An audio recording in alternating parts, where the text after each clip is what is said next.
Welcome back to the OSM channel. Do you have an older house? Do you feel like you spend a ton of money on conditioning the space inside that house only for that conditioned air to escape through air leaks out the window through thin insulation?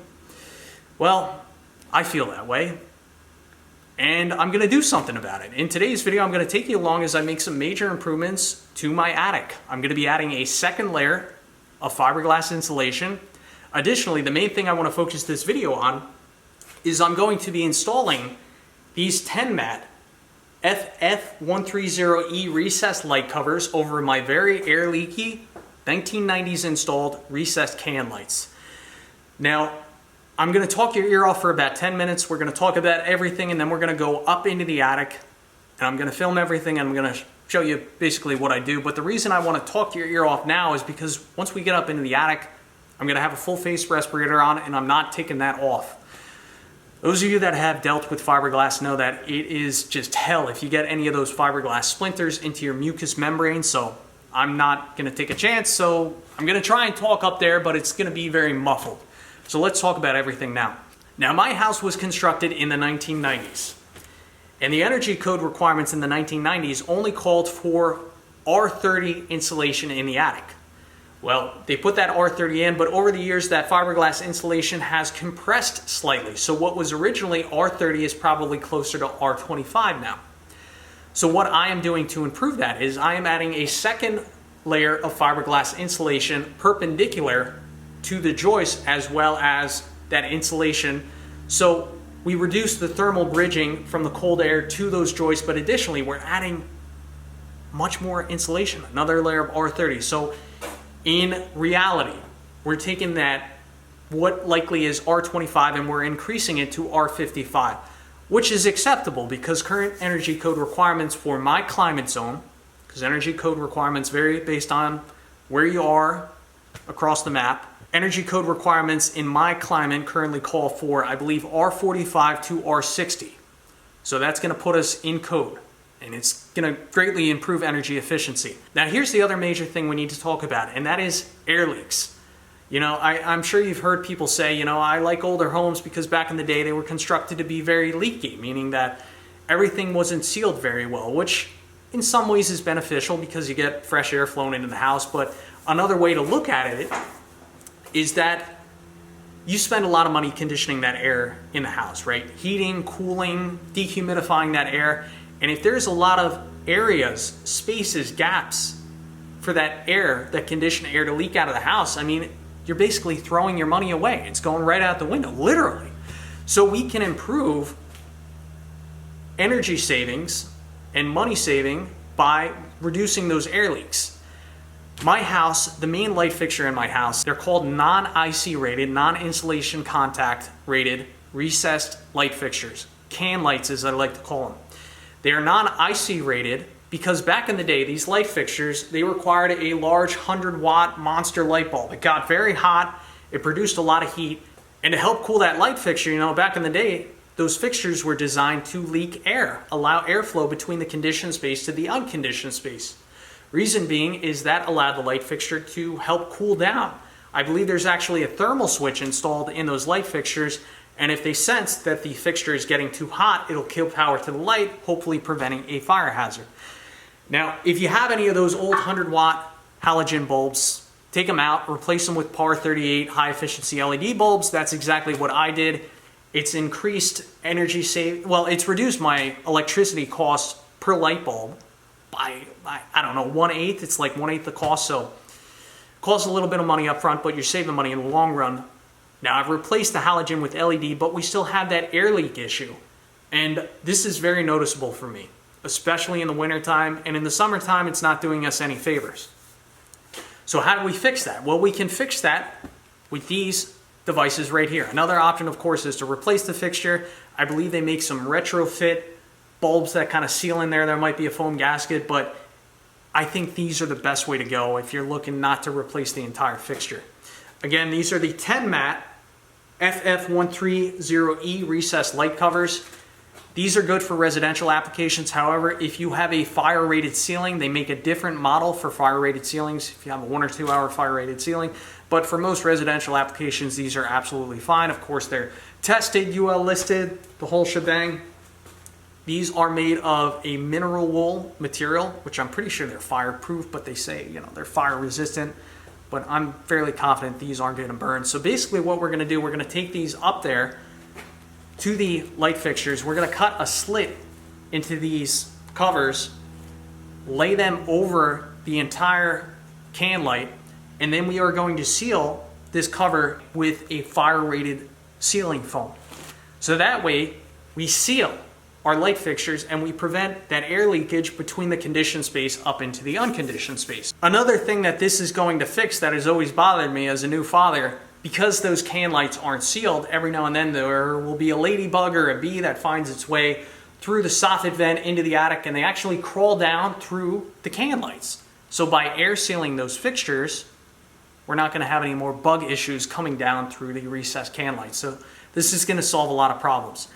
Now, let's talk about cost. How much are these going to cost? Well, these covers cost between maybe $18 to $21, depending where you find them.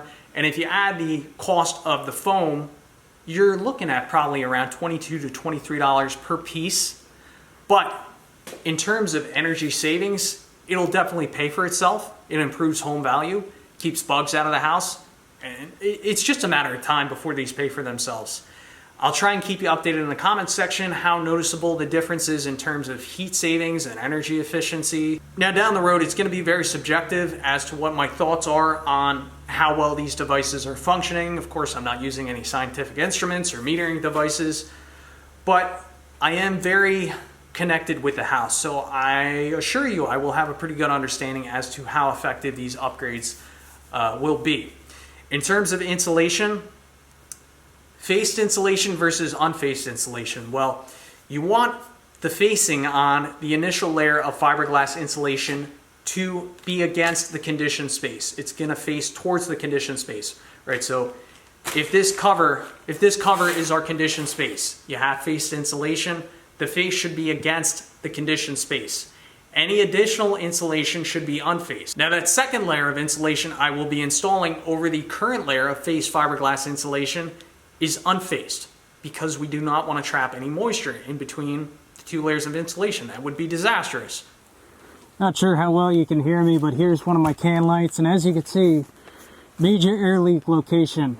And because these are non-IC rated cans, we can't have insulation up against the can. And that's where this flake cover comes into play.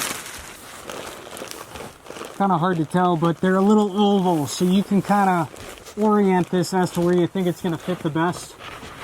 Now the wires feeding into the junction box, I like to try and get them close together. And then as for the insulation, we'll have to peel it back a little bit for now, which means we're probably going to have to use the staples. But this is critical in order for us to get this as close to the drywall as possible. So I'm just doing my test fit. I like that. Now I'm kind of guesstimating how high the wires are going to go up on the cone. Say right about there. So now we'll make a cut.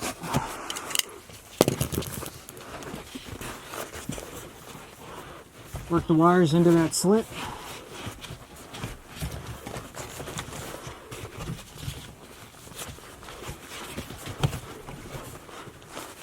So I currently have the cover as low as I can get it without modifying it even further.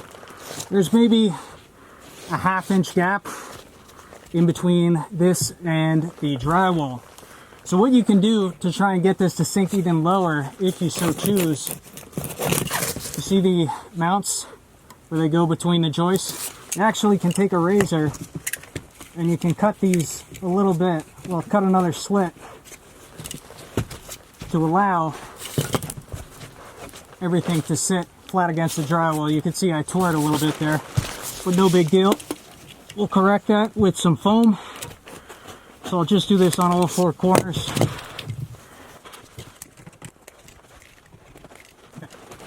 Give it a little wiggle.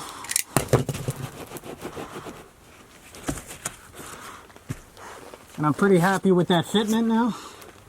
Now we're going to take our expanding foam And we're going to seal this cover to the drywall, but we're also going to seal any penetrations that we just created. This is the foam I'm using. Great stuff. Fire block. So I used this can the other day. We'll see if it feeds out again.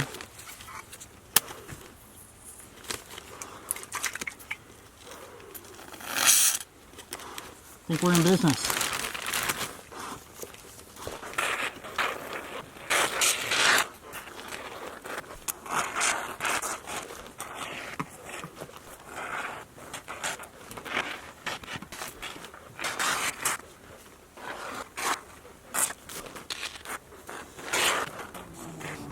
I'm definitely not the best with this foam. It doesn't feed out super smooth, but I mean, for what these cost, what do you expect?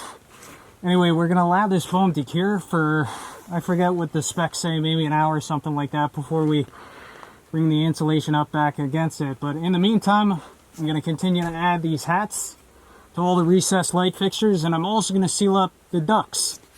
So let's peel back some of this insulation, see if we could seal up where this duct enters into the drywall. Which, if you look right here, you see that little bit of discoloration on the insulation. That indicates that there is an air leak here. So for whatever reason, well, because this isn't properly sealed to the drywall, it's not air sealed, when there's a pressure differential between the conditioned space in the attic, which would mean there'd be high pressure down low and low pressure up high, that air is pushing up through the insulation right here, and it's acting like a filter. And we're going to improve that by air sealing where the tin meets the drywall. So again, we're going to have to peel back this drywall, put it back when we're done. If you wanted to get crazy, you could absolutely vacuum this up, get it all nice, but I'm not getting my shop back up here for this. Just seal up all the seams.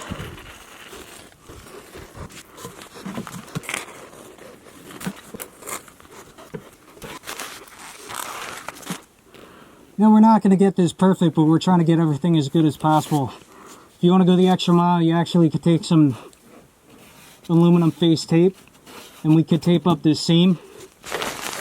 I also like to check that the ducts are properly secured, which they are. I'm not sure if HVAC guys let us know. I'm not sure if there's supposed to be tape around the outside insulation, but the inner duct is what transmits the airflow. And this is just insulation as well as a protective cover for the inner duct. Again, I'm not sure if that really needs to be secured. It probably should, just to help keep rodents out of there, but that's looking a lot better. Right or wrong, another thing I've been doing today, I've actually been lifting all these ducts up off the floor because I've had a rodent problem in here. They're getting up in this main run. You can see that they definitely chewed everything up a little bit, but I got it all taped up back together, and the idea of bringing these ducts up off the joist and insulation is to, in theory, prevent the mice from being able to kind of climb up in there and chew their way through. Of course, I'm going to have to set some poison up here, but it's just normal problem. We'll deal with it. You can also see how I have all these ducts kind of tied up now.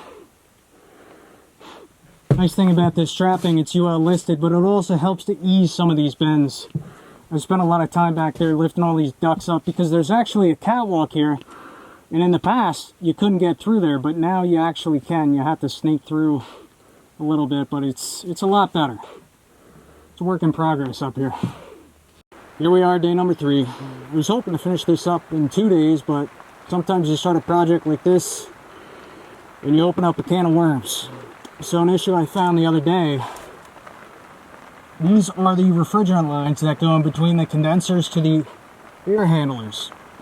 Now, back in the day, they used to hang these lines up with these galvanized straps with no cushioning on them.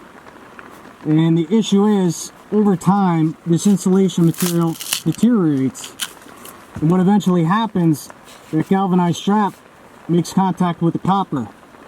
Copper is less noble. Something called galvanic corrosion happens. So the copper will start to oxidize and deteriorate. And if you don't catch it and address it, it'll cause your lines to puncture and you'll lose all your refrigerant, so you don't want that. Now, this line in the back is abandoned. However, this line is not. And I had to cut the old bracket out of the way and re-support it with this duct hanger just to prevent any more corrosion from happening.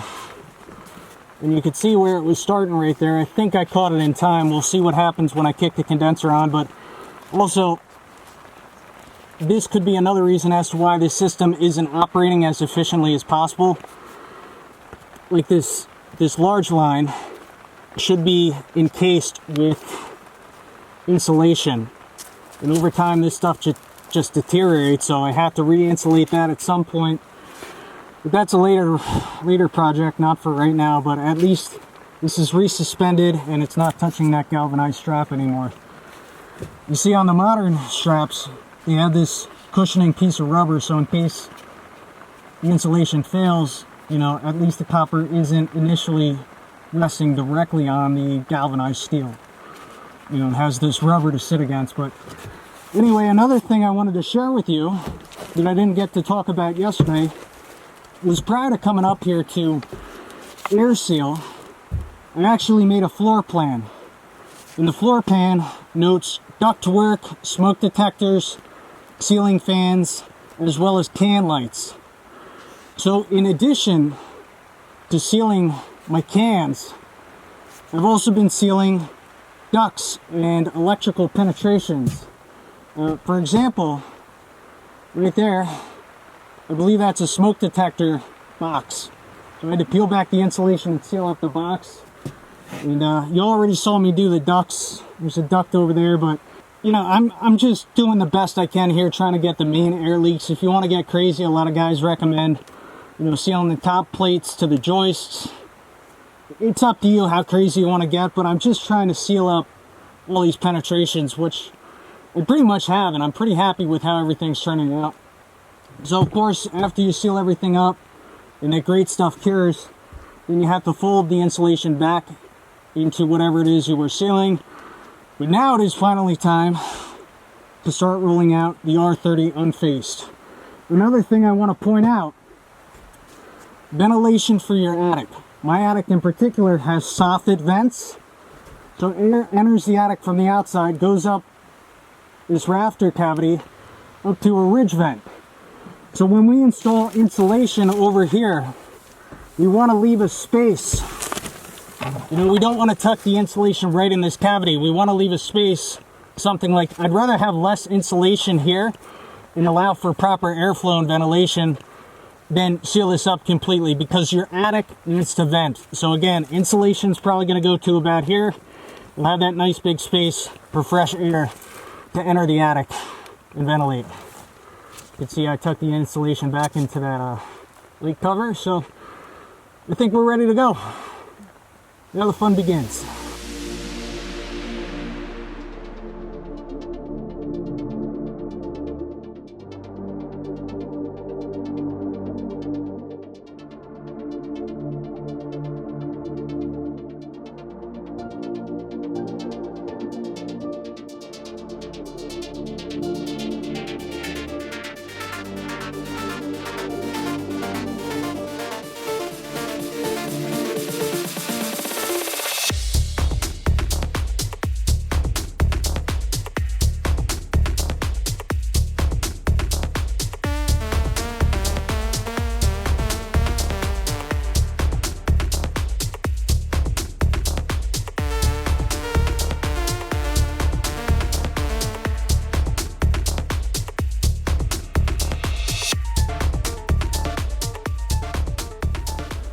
After a few hard days of work, this is the finished product. Pretty pleased with how everything came out, especially how I pinned the second layer of insulation to this wall. I ended up making some custom brackets. I took insulation hanging wire and I welded a washer onto the end of that wire, and then I used that washer, put a drywall screw through it, and that rod screwed into the studs. That wire protruded out and I just bent it back over. And I have one pretty much on every stud, and it just hooks back into itself. So This cavity here is really well insulated. And over here, I really just chose to tuck some fresh insulation in between the joists. I could have gone perpendicular to the joist, but I felt that it was more important to keep space between this cavity and the plenum, because I don't want rodents to have a bridge between the insulation and that plenum, because it was no fun taping that insulation back to the plenum. But that's all good now. Wish I could pick this pipe up off the ground, but I guess part of the idea is too, you probably want to have these HVAC lines low, because of course heat rises, so the lower you can have them the better. But I just think it's more beneficial to have them up off the ground. Of course, this is the older stuff. The newer stuff has this reflective tape on there, which the black, I don't know what they were thinking back in the 90s. This stuff just kind of absorbs the heat, as where that reflects it.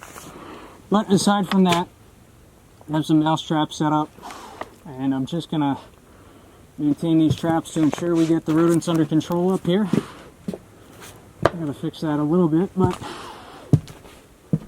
a lot better. Try to get these joints as clean as possible. It is what it is. I hate to say that, but I think it looks relatively good. You know, if I was using rock wool, these joints probably would look a lot cleaner. But feel free to critique me in the comment section down below, and I'm really curious to see how well this aluminum tape is going to perform in aiding the cooling of the air handler. I think it's going to help. I only did the tops really for now. If I find that they're effective, I might go along the sides. I just want to be careful not to keep this too cool, because I don't want to ice up the coil, but I do think that this is going to help keep the air handler cooler. Again, I don't know why they don't do that from the factory. Anyway, thanks for watching. As always, I will catch you on the next one.